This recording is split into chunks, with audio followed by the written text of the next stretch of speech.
आम इंतखाबात के बाद इस वक्त जो सियासी जमातें हैं उनको किस हद तक अपनी मेचोरिटी, पॉलिटिकल मेचोरिटी दिखानी होगी, इस पर भी बात करेंगे। हमारे साथ माजिद निज़ामी साहब मौजूद हैं, उनसे हम इसी पर राय लेते हैं। सीनियर सियासी तज्ज़ियाकार हैं, उनकी राय बड़ी इंपॉर्टेंट है, उनसे बात करते हैं। माजिद, बहुत शुक्रिया आपने हमें ज्वाइन किया और सुबह बखैर आपको। कैसे हैं आप, ठीक ठाक हैं? जी बहुत शुक्रिया, बड़ी नवाजिश आप। थैंक यू वेरी मच, आपने हमें ज्वाइन किया। सबसे पहले तो कल का जो प्रोसेस है, मैं इस पे ज़रा आपकी राय चाहता हूँ। मेरा ज़ाती तौर पे ख्याल ये है कि आप बोलें और बोलने दें, यही शायद पार्लियामेंट की खूबसूरती है। अगरचे कि आपके अगर रिजर्वेशंस हैं तो आप एहतजाज ज़रूर रजिस्टर करवाएं, लेकिन जब आप दूसरी साइड का मौक़िफ़ नहीं सुनेंगे तो फिर बात आगे नहीं बढ़ेगी। यही बात कल बार बार स्पीकर कौमी असम्बली भी कहते रहे। कल के इजलास के अंदर जो मुख्तलिफ वाक़यात थे, आप इन्हें, एक तो माजी से कुछ मुख्तलिफ नहीं है, ऐसा हमने पहले भी देखा है, आप इन्हें 2024 की पार्लियामेंट होते हुए कैसे देखते हैं साहब? जी मुझे तो ऐसे लगता है क्योंकि पाकिस्तान में ऑपोजिशन करना ज्यादा आसान काम है, क्योंकि जवाबदेही नहीं होती, तो इसलिए ऑपोजिशन ऐसी ही वाकयात से फायदा उठाते हुए वहां पर माहौल को गरमाती है और अवामी जज्बात को सामने लेके आते हैं, लेकिन उसका ये तरीका दुरुस्त नहीं होता। हमने देखा कि 2018 की असम्बली जब स्टार्ट हुई उस वक्त मुस्लिम लीग नून ने भी बिल्कुल ऐसा ही किया। 2013 की असम्बली स्टार्ट हुई तो तहरीक इंसाफ ने बिल्कुल ऐसा ही किया। तो ये चीजें मेरा ख्याल है पार्लियामानी रवायात का हिस्सा नहीं होनी चाहिए, लेकिन ये सारी चीजें बजाते खुद एक रवायत बनती जा रही हैं। इससे ये होता है कि जो लोग इलेक्शन हार चुके होते हैं या इलेक्शन जीत कर असम्बली में नहीं पहुंच सके होते, या जिन लोगों को आवाम ने वोट दिया है और उस वोट की बुनियाद पे आने वाले हुकूमत नहीं बना पा रहे, तो ये एक तरह से उनके जज्बात का इजहार होता है और वो ये बता रहे होते हैं कि हम आने वाली हुकूमत को टफ टाइम देंगे, उनकी जवाबदेही का अमल बड़ा सख्त होगा, हम उनके ऊपर चेक रखेंगे। हालांकि अगर हम पूरी दुनिया में देखें, तरक्की याफ्ता ममालिक में देखें, तो अपोजिशन का ये काम नहीं होता। वो हुकूमत के साथ साथ कैबिनेट के साथ साथ उनके शेडो मिनिस्टर्स होते हैं, जिसमें वो हर वजारत की कारकर्दगी के हवाले से तनकीद करते हैं और उसके ऊपर अपनी रिपोर्ट्स लेके आते हैं, वाइट पेपर्स लेके आते हैं। लेकिन चूंकि पाकिस्तान में मामला थोड़ा मुख्तलिफ है, इसलिए यहाँ पे सियासी गर्मा-गर्मी और बयानबाजी से ही काम लिया जाता है। ठीक है, मौलाना फजलुर रहमान अपोजिशन में बैठने जा रहे हैं और कल उनकी एक स्टेटमेंट थी कि हम असल में अवामी नुमाइंदगी करेंगे। उन्होंने किस पे राय में दी है तो वो बेहतर जानते हैं, लेकिन हम इतना ज़रूर जानते हैं कि एक तो सियासत के बहुत पुराने खिलाड़ी हैं, तमाम हुकूमतों और तमाम लीडरशिप्स के साथ काम करने का तजर्बा रखते हैं तकरीबन, और उसके साथ साथ उनकी जो एजिटेशनल एक स्ट्रेंथ है, जो स्ट्रीट पावर है, स्ट्रीट एजिटेशन या प्रोटेस्ट की, वो भी उनकी बड़ी तगड़ी है, उनकी बड़ी ज़बरदस्त किस्म की तगड़ी फॉलोइंग है। तो ये सारे फैक्टर्स एक अच्छी ओपोजिशन के लिए ज़रूरी होते हैं, अच्छी ओपोजिशन करने के लिए। तो आपके ख्याल में बहुत टफ कंटेंडर हो सकते हैं ओपोजिशन के लिए हुकूमत के सामने, शहबाज शरीफ साहब के सामने आने वाले वक्त में? मौलाना, आप इस डेवलपमेंट को कैसे देख रहे हैं?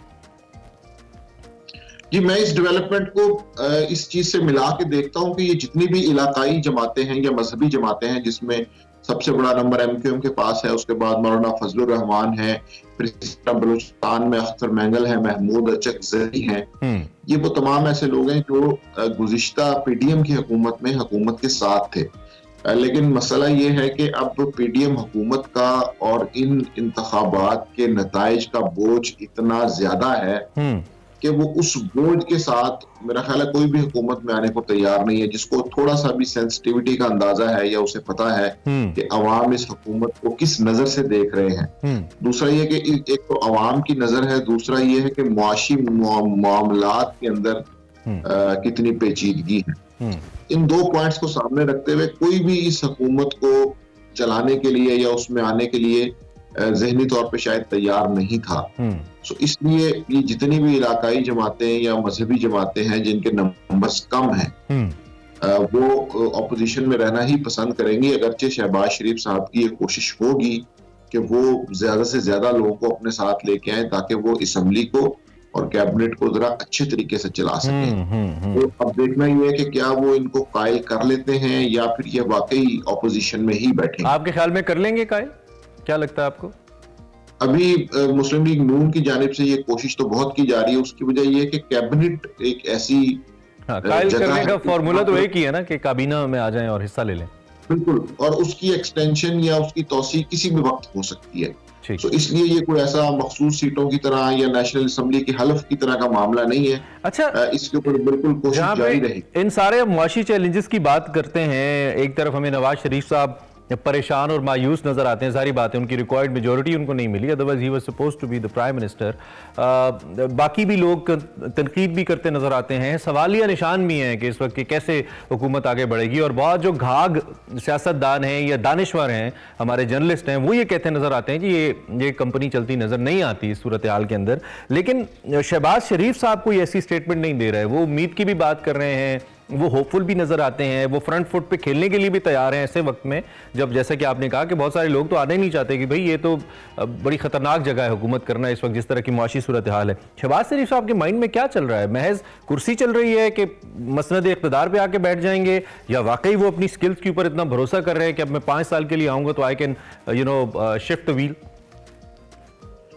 उसकी वजह यह है कि पहले उनके पास 16 महीने थे और वो एक ट्रांजिशनल पीरियड था। अब मुस्लिम लीग नून की क़यादत का ये ख्याल है कि एक तो इस्टेब्लिशमेंट के साथ, ये नई इस्टेब्लिशमेंट है, इसका हमारे साथ मसला नहीं है, इसका इमरान खान साहब के साथ मामला है। तो इसलिए हमें वहां से भी एक मुकम्मल सपोर्ट मिलेगी। दूसरा ये है कि इलेक्शन अब हो चुके हैं तो हमारे पास एटलीस्ट एक लंबा अरसा है जिसके अंदर हम परफॉर्म कर सकते हैं। इसको अगर आप मियां नवाज शरीफ की उस स्टेटमेंट के साथ मिलाएं जिसमें उन्होंने कहा कि जी पहले 2 साल जरा मुश्किल होंगे, उसके बाद चीजें बेहतर होना शुरू होंगी, तो शहबाज शरीफ साहब मेरा ख्याल है कि वक्त के मुयस्सर होने की वजह से और इस्टेब्लिशमेंट के सेम पेज पे होने की वजह से वो ये उम्मीद कर रहे हैं कि मैं शायद चीजों को बेहतरी की तरफ लेके जा सकूंगा। लेकिन इसी को हम एक हालिया फैसले से अगर जोड़ें, ये जो रात को पेट्रोल की कीमतों में इजाफा हुआ है, तो ये कुछ ऐसे फैसले हैं जो हुकूमत को करने पड़ेंगे, क्योंकि इसके अलावा ऑप्शन नहीं है, क्योंकि इनकम जनरेट करना या टैक्स जनरेट करने का दूसरा कोई फॉर्मूला अभी तक। लेकिन शहबाज साहब को तो माजिद शहबाज साहब को तो अच्छी प्रैक्टिस है पेट्रोलियम प्राइसेस बढ़ाने की। उन्होंने तो पिछले दौर में, जैसे कहते हैं ना हमारी पंजाबी जो कहते हैं अन्ने वाह, उन्होंने प्राइसेस बढ़ाई हैं। So I think he has got that experience, तो उनको कोई इतना ट्रबल होना नहीं चाहिए अब की बार। अच्छा, दूसरी तरफ ये एहतजाज की जो कॉल है तहरीक इंसाफ की, वक्त चूंकि कम है इसलिए सॉरी मुझे बीच में इंटरप्ट करना पड़ा। एहतजाज की कॉल तहरीक इंसाफ तो कर ही रही है, लेकिन मौलाना भी मुतजज नजर आते हैं, और मौलाना की स्ट्रैटेजी ऐसे लगता है कि इस दफा वो कोई मफाहमती पॉलिसी पे चल नहीं रहे हैं, अगरचे कि वो बातचीत कर रहे हैं, और ये खूबसूरती है कि आप अपना एहतजाज करें लेकिन बातचीत के दरवाजे बंद ना करें। तहरीक इंसाफ और JUI आपको सेम पेज पे नजर आते हैं बाय एनी मीन एहतजाज करते हुए, और क्या इस दफा मौलाना और तहरीक इंसाफ कंटेनर शेयर कर सकते हैं? मुझे तो ऐसे लगता है कि इस मरतबा जितने भी एहतजाज होंगे वो महज टोकन एहतजाज होंगे। उसकी वजह यह है कि स्पेशली 9 मई के वाक़े के बाद से ख़ुसूसन तहरीक इंसाफ की जो मौजूदा लीडरशिप है उसने ये फैसला किया है कि एहतजाज को एक हद से आगे नहीं लेके जाना। तो इसलिए मुझे लगता है कि वो असम्बली के अंदर बिल्कुल एहतजाज करेंगे, उनके बाकी मुजाहरे भी होंगे, लेकिन ये तवक्को करना कि वो और मौलाना फजलुर रहमान मिलकर कोई ऐसी बड़ी एहतजाजी तहरीक चलाएंगे जिसके अंदर जलाओ घराव हो, हड़तालें हो और पहिया जाम हो जाए, तो मेरा ख्याल है कि इस तरह की चीजें अभी तक की सियासी सूरत हाल में नजर नहीं आ रही, क्योंकि हालात सबके सामने हैं, मईशत, सियासत बिल्कुल एक सब कुछ रुका हुआ है।